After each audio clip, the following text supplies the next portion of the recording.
Syarat bahagia adalah kiamat.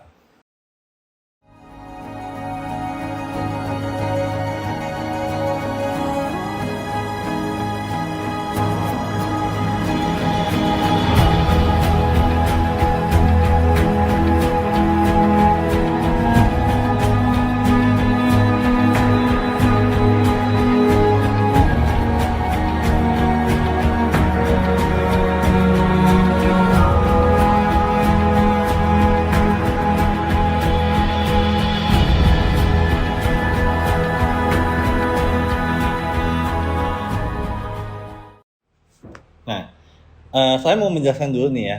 Di konten ini saya memakai dua hal. Konsepnya adalah yang pertama mitologi Yunani, yang kedua bisa mitologi Yunani atau enggak sejarah-sejarah yang lain. Kedua adalah saya senang banget nih ngomongin tentang namanya spiritualism. Kenapa? Karena spiritualism ini sangat amat seru dan sangat menarik untuk dibicarakan, dan tujuan saya berbicara tentang spiritualism adalah saya membagikan experience saya, pengalaman saya ke teman-teman yang ada di sini, dan saya juga ingat saya tidak pernah mengejar siapapun, dan saya juga nggak bilang bahwa experience saya itu paling benar, experience kalian yang paling salah, tidak. Karena tujuan saya di sini ada mengajak kalian semuanya, teman-teman yang ada di sini, yuk kita bertumbuh bareng, yuk kita menaikkan kesadaran kita tersetinggi-tingginya untuk mengenal Tuhan yang sejati. Oke, so di konten ini pun saya memakai banyak kata-kata atau kata-kata yang saya pakai berbau dengan perumpamaan. Kenapa? Karena kata-kata perumpamaan kayak gini menurut saya hal yang simple, mudah, dan tidak membuat omongan saya itu menjadi bias untuk teman-teman yang dengar video saya ini. Nah, ini contoh perumpamaan yang pertama adalah gini. Saya menganggap manusia itu ada beberapa level, yaitu mungkin bahasa paling gampang ada level pohon gitu ya. Nah, level di sini bukan saya menganggap bahwa rendah, sedang atau tinggi, atau level yang paling bodoh atau level yang paling pintar, tidak. Karena saya mengatur level ini adalah untuk membagikan kalian, yuk kita berpikir, kita merenung, kira-kira kita di level mana sih gitu. Nah, level yang pohon yang pertama adalah ibaratnya adalah kita itu manusia itu seperti akar pohon, yang dimana kalau misalnya bayangin kalau kita lahir gitu ya, ada anak bayi lahir gitu ya, ketika lahir udah agak gedean sedikit dan sebagainya, kan pasti diajarin ngomong, bener ya, kurang lebih seperti itu ya. Apa sih omongan pertama kali yang diajarkan sama orang tuanya? Ya betul, pasti diajarin kata papa dan mama. Nah, kata yang pertama yang dikasih ke anaknya yaitu seperti papa, mama, itu ada level akar, yang dimana kita diberi konsep, dikasih tahu bahwa oh ini loh papa, ini loh mama. Yang kedua, konsep yang kedua adalah di level akar ini bisa dikatakan bahwa kita diajarkan dikasih pengetahuan bahwa nama kita, misalnya namanya itu anak namanya Ani deh ya. Habis itu kita ngomong nih ke anak kita, nama kamu Ani, coba ikutin lagi, sebutin Ani. Nah, itu konsep-konsep yang dibentuk sama orang tua kita untuk ke kita.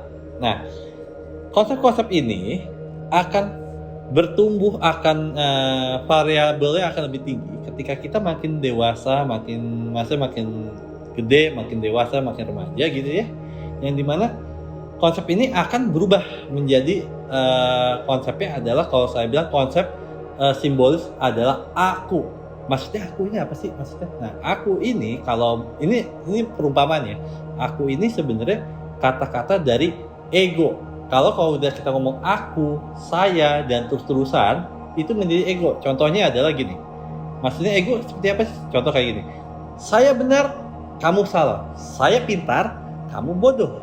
Nah, itu seperti itu. Nah, kalau ketika kita kalau kita makin dewasa, makin gede gitu, kita di level akar terus, bukan saya ngejek, bukan saya gimana, sorry to say, kita akan di level seperti itu. Kita akan di level yang namanya ngejudgment seseorang. Seperti itu perumpamaan di level. Nah, tapi balik lagi di sini, tergantung kalian mau di level mana nih. Oke. karena kita pembahasannya ada tentang kiamat, oke. Menurut saya, kiamat adalah pengertian saya dan persepsi saya adalah kiamat atau experience saya. Kiamat itu adalah artinya itu ada happy atau kebahagiaan. Kok bisa happy sama kebahagiaan ya? Dan kiamat itu bukan sedih. Oke, saya akan ngasih gambaran dulu atau kasih pengertian dulu sedikit apa sih kiamat itu gitu. Nah, kita memakai dari bahasa Arab. Kata kiamat itu sebenarnya dari bahasa Arab. Nah, kiamat atau di bahasa Arab ada kiam atau kiamun yang dimana artinya adalah kebangkitan atau enggak bahasa lain bisa juga kebangkitan apa sih maksudnya bisa dari kebangkitan kesadaran, kebangkitan misal dari sakit kita dari sakit nih habis itu sembuh itu juga salah satu kebangkitan. Nah, kurang lebih seperti itu arti kiamat dan kiamat juga bisa diartikan bahwa seperti ini juga. Misalkan contoh ya, ketika kita misalkan gini, kita mau misalkan mau mukul orang nih, mau mukul tapi nggak jadi. Nah, kita urungkan tuh niatnya. Kenapa nggak diurungkan? Karena kita sadar, karena kita bangkit gitu ya. Kita sadar bahwa kalau kita mukul, kita menambahkan sesuatu hal dalam diri kita. Wait, ini bukan masalah dosa, tapi masalah sesuatu hal. Kalau bahasa saya, pasti kalian sudah sering dengar ada konsepnya ada tabur tuai. Nggak mungkin dong kita mau atau kalian mau kita nabur sesuatu hal negatif mulu, makanya kita urungkan niatnya. Itu salah satu itu diartikan adalah kiamat. Nah, oke, saya mau ngasih pertanyaan nih ke kalian ya. Perbedaannya gini. Kalian bangun tidur itu sadar atau tidak? Sekali lagi ya, ulangi lagi ya. Kalian bangun tidur itu sadar atau tidak? Atau bangun sadar atau tidak? Nah, jangan sampai kalian bangun tidur tapi nggak sadar. Maksudnya apa sih bangun tidur tapi nggak sadar? Kan namanya bangun udah pasti sadar ya gitu. No, bisa jadi tidak. Contohnya mungkin yang saya bilang tadi. Mungkin kalau skenario diubah gitu ya. Ketika kita bangun, kita melek mungkin setiap pagi dan sebagainya, yang dimana kita aktivitas, yang dimana dengan kita nggak pakai kesadaran, tidak pakai eling gitu ya, tidak pakai kesadaran bertingkat tinggi gitu, bisa jadi apapun yang terjadi yang menghampiri kita, mau orang menyebalkan, mau orang yang gimana, atau misalnya ada kejadian apa, itu yang ada kita efek kita apa? Marah-marah terus. Abis itu orang gini, kenapa ya orang gini-gini ya? Kenapa ada orang ngerasa kayak gitu ya? Nah, itu kalau misalkan perumpamaan, kalau misalkan bangun tidak tanpa kesadaran. Contoh lagi, saya mau nanya sekali lagi nih ya, kuping sama dengan pendengaran dua hal yang berbeda loh teman-teman. Kuping sama pendengaran dua hal yang berbeda loh teman-teman. Kira-kira gimana? Pasti bingung ya, kok kuping sama dua pendengaran tuh beda ya? Oke. Ibarat gini, kalian punya kuping tapi belum tentu dengar. Maksudnya apa sih punya kuping belum tentu dengar? Hah? Kamu udah kuping, udah pasti dengar ya? Yes, betul. Tetapi di sini mendengar itu bukan berarti bisa mendengarkan suara saja, tapi di sini mendengar sesuatu hal yang lebih esensial, yang dimana mungkin kalau saya tarik sedikit adalah bukan sekedar mendengar di sini, tapi bisa mendengar di hati atau di sini. Yang dimana misalkan gini, pernah nggak sih kalian mengalami kayak misalkan kalian mau ngelakuin A nih, tapi hati nurani kalian bilang, jangan deh ngelakuin A deh, mending ngelakuin B aja nih. Tapi kita tahu nih, hal yang kita mau lakuin konsep A ini hal yang negatif, tapi hati kita bilang jangan deh gitu. Tapi kalian ada yang mungkin ngikutin, ada yang tidak. Nah, itu maksudnya kalau yang ngikutin berarti kalian mendengarkan kalian memakai kuping untuk mendengar, atau enggak juga bisa kuping ini dikatakan bahwa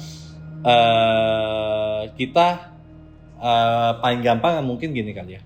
Mungkin konsep yang paling gampang sederhana adalah gini. Kuping untuk memakai pendengaran sederhana caranya, yaitu adalah misal ada orang nih nasehatin kita gini nih, nasehatin hal yang positif ya, tiba-tiba kita mengikuti. Nah, itu sama dengan kita memakai pendengaran kita, memakai kuping dan memakai pendengaran kita. Tapi kalau sebaliknya kita tolak, berarti kita nggak memakai pendengaran kita. Itu dalam tanda petik ya. Oke. Kiamat itu bukan berarti kehancuran. Kiamat itu adalah kesadaran yang setiap detiknya, yang dimana kita mengalami kebangkitan setiap saat, setiap hari, bahkan setiap waktu. Nah, inti dari semuanya, kiamat itu adalah latihan yang tidak pernah putus dan tidak pernah selesai sampai kapanpun. Maksudnya apa? Selama kita hidup, kita selalu mengalami namanya kebangkitan. Kita selalu mengalami namanya ketingkatan kesadaran yang lebih tinggi dan lebih tinggi. Itu sebenarnya konsep kiamat yang saya bawakan hari ini. Dan oke, semoga kalian suka dengan konten ini. Maaf kalau ada salah-salah kata atau ada hal-hal yang bikin mungkin kalian tersinggung dan sebagainya. Saya hanya mau membagi experience saya. Saya nggak bilang saya pintar, saya juga nggak mau menggurui kalian. So, jangan lupa like, comment, and subscribe. Dan see you next time.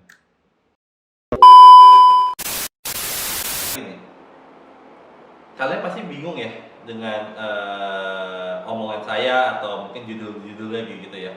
Ulang buat saya, gue agak ngambil jauh lebih indah, yang dimana ulang buat gue kok jadi ngambil ya.